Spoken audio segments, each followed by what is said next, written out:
Nabanggit nyo din po sa inyong speech na humingi kayo ng tawad dahil po sa nailuklok si BBM dahil sa inyo. Dahil po anong specific na sa tingin ninyo talagang hinihingi ninyo aside from sa binanggit ninyo na tawad sa Pilipino? Bakit? Sa tingin nyo po ba talagang kayo ang dahilan ng pagkapanalo ni BBM? Kasi ang pagiging Pangulo, destiny yan eh. Diba? So hindi ko naman masabi na ako yung dahilan ng kanyang pagiging Pangulo. Pero nag-contribute ako sa paghingi ng tulong sa mga tao na iboto si BBM. Kaya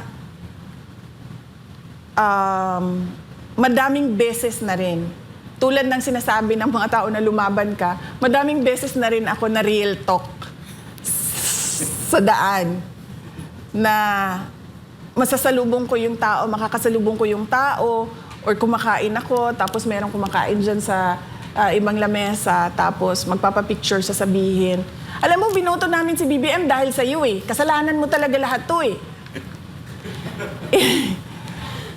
Hindi ko na mabilang ilang beses, lalo na sa mga tiga Mindanao. Doon kasi sa unfiltered ang mga tiga Mindanao sa akin. Sobra silang komportable sa akin kasi galing ako doon eh. Laki ako doon eh. Pumunta lang naman ako dito sa Manila para mag-aral, magtrabaho. Pero doon talaga ako lumaki, doon ako nakatira. So, sobrang unfiltered yung mga tao doon. Ikaw ang hinungdan, Inday Sara, sa mga kagubot karon sa ato ang nasod. Kay imuhaming, di kumbinsi nga iboto si BBM. So, Ano po nararamdaman nyo pagka sinasabi nahihiya ako. Nahihiya ako. Nanliliit ako. Hindi ko alam kung paano ako mag-sorry. Sabi ko nga, gusto kong lumuhod, pero wala sa kultura ng Pilipino ang yung lumuhod ka ba? Ang lumuluhod lang kasi tayo sa Diyos eh. Diba? Wala sa kultura natin yung parang you grovel at the feet of another person. So gusto ko gawin yon sa lahat. Hindi ko rin siya magawa. Dahil ang dami nun. Ilan yung bumoto sa kanya? 31 million. Sabihin na lang natin, kahit 10 million dun, bumoto dahil sinabi ni Inday Sara na iboto ninyo ito. Hindi ko magawa yun. So yung form of remorse ko, apology ko, is ibigay yung gusto ng mga tao na tumakbo akong pagka-presidente. So, i-confirm ko lang VP. Kasi ang pagkakaintindi ng mga tao, lalong-lalo na nung mga galit sa'yo sa mga sinabi mo is, ikaw ang reason ba't nanalo si BBM. So, ang sinasabi mo dito is, nag-a-apologize ka for campaigning for BBM. Tama ba? Nag-a-apologize ako kasi inendorso ko siya. Humingi ako ng tulong sa mga tao para siya botohan. Hindi ko sinasabi ako yung rason. Sabi ko nga, destiny ang pagkapangulo eh. Pero nag-contribute ako sa pagbigay ng boto sa kanya. Sigurado ako doon. Kasi ako yung mga kaibigan ko sa Davao. Every time na umuwi ako, sinabi mo kasi na iboto eh. Nagtandem kasi kayo eh. Lalo na yung mga kaibigan ko sa Davao na wala pa ako sa politika. Bago pa man maging Pangulo ang tatay ko, kaibigan ko na sila. So yun talaga yung, kung meron pang mas real sa real talk, yun talaga yung, para ka nang ginulpi sa katotohanan na sinasabi nila. Isa ho ba itong dahilan kung bakit kayo tatakbo? Gusto nyong ituwid yung pagkakamali na yun na ikinampanya si Marcos? Yes.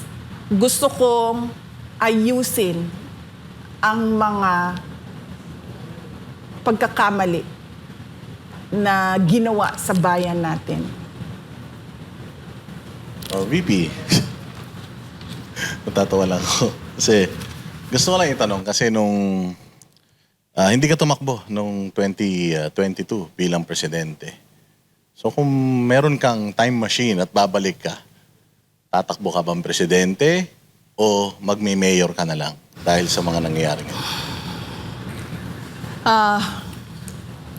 Kung meron akong time machine, pabalik ako, tatakbo akong mayor. Susundin ko yung gusto ko na 3-term mayor ng isang syudad. At anong reason? Yung dahil lang dyan sa iyong pangarap na matapos mo yung 3-term? Or dahil sa mga nangyayari ngayon?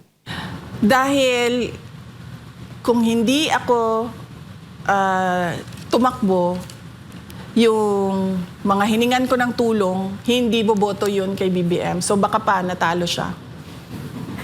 So hindi ganito yung inabot ng ating bayan.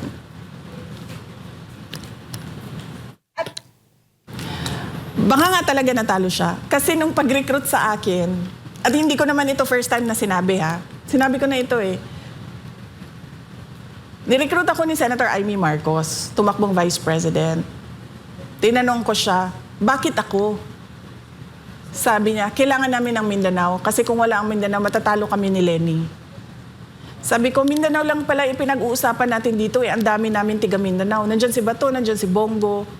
Nandyan si Manny Pacquiao at the time. Sabi ko, ang dami. Sabi niya, hindi, ikaw yung kailangan namin.